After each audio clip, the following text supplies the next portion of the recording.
Burkina Faso's military-led government has issued a decree dissolving all political parties that had already been forced to suspend activities after a coup 4 years ago.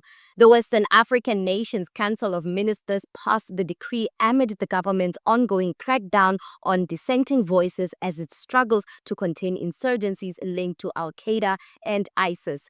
Interior Minister Emilio Zerbo said the decision was part of a broader effort to rebuild the state after alleged widespread abuses and dysfunction in the country's multi-party system. Zerbo said a government review found that the multiplication of political parties had fueled division and weakened social cohesion. The decree disbanded all political parties and political formations, with all their assets now set to be transferred to the state. Before the coup, the country had more than 100 registered political parties, with 15 represented in parliament after the 2020 general election. Burkina Faso's government has dissolved all the political parties in the country and scrapped the laws governing them.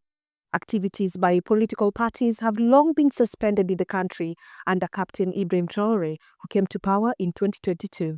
Burkina Faso's government news agency reported that the new decree requires the assets of the parties to be transferred to the government state. The dissolution was announced on Thursday after the Council of Ministers meeting, where the measure was approved. Minister of Territorial Administration, Emile Zerbo, said the dissolution comes after authorities found that the parties had deviated from the guidelines establishing them. According to him, the government believes that the proliferation of political parties has led to excesses, fostering division among citizens and weakening the social fabric. The minister said draft laws for the establishment of future political parties and groups will be submitted to the legislature as soon as possible. Since Captain Ibrahim Traoré took power in a 2022 coup, government has launched sweeping reforms, including postponing elections that were expected to restore civilian rule and dissolving the country's independent electoral commission. It has repeatedly said that the situation has not been conducive for holding elections, largely due to insecurity.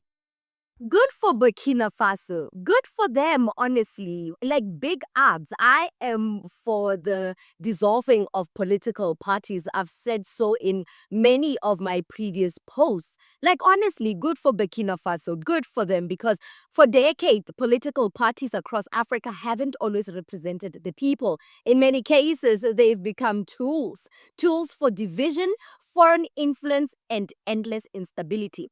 Let's be honest, Africa's party politics model was inherited directly from former colonial powers, and ever since, it had been used to fracture societies along ethnic, economic, and ideological lines, making governments weak, distracted, and easier to manipulate. When countries are divided, resources are easier to steal. When leaders are busy fighting each other, foreign interests move freely. When states are unstable, outside powers step in under the excuse of aid, peacekeeping, and partnerships. And suddenly, Africa's gold, oil, land, and data are no longer truly African. Burkina Faso is saying enough of that nonsense. Enough is enough. You claim that Africa has independency? Say it to our face. Let's do it the right way. Let us put that independency in action. So, honestly, Burkina Faso is saying enough is enough with this independency on paper. We want real action. We want economic freedom. We want total control of our countries. They are attempting to rebuild national unity before political competition, stability before party loyalty, sovereignty before foreign approval. And whether you agree with their method or not, the intention is clear. Reclaim control of the state. Across the continent, many people believe political parties have been weaponized, used to influence elections, fund chaos, install friendly leaders, and keep African nations permanently dependent. From resource contracts that benefit foreign corporations to surveillance partnerships to development programs that come with invisible strings attached, power has rarely been neutral in Africa. So when Burkina Faso moves to shut down the very structures that have not that have been exploited for decades, it's not just about politics. It's about breaking a system that never truly served African freedom. Western governments say they support democracy, but only when outcomes protect their interests. The moment African countries start asserting real independence, it becomes a problem. Suddenly it's authoritarian. Suddenly it's dangerous. Suddenly it needs intervention. Suddenly it is dictatorship. But where was this concern when African resources were being drained? Where was it when foreign companies paid crumbs while making billions? Where was it when instability benefited outsiders? Burkina Faso is challenging a long-standing power dynamic, and that's why the backlash is so loud on social media. That's why everybody is crying and bitching and moaning, saying that Ibrahim Traoré is a dictator. They even said Gaddafi was a dictator, but no. The minute an African country says enough is enough, I don't want to be under colonial powers. I don't want to be a neo-colonialism practicing country. That leader faces backlash. Just like Ibrahim Traoré faced backlash. Gaddafi faced backlash.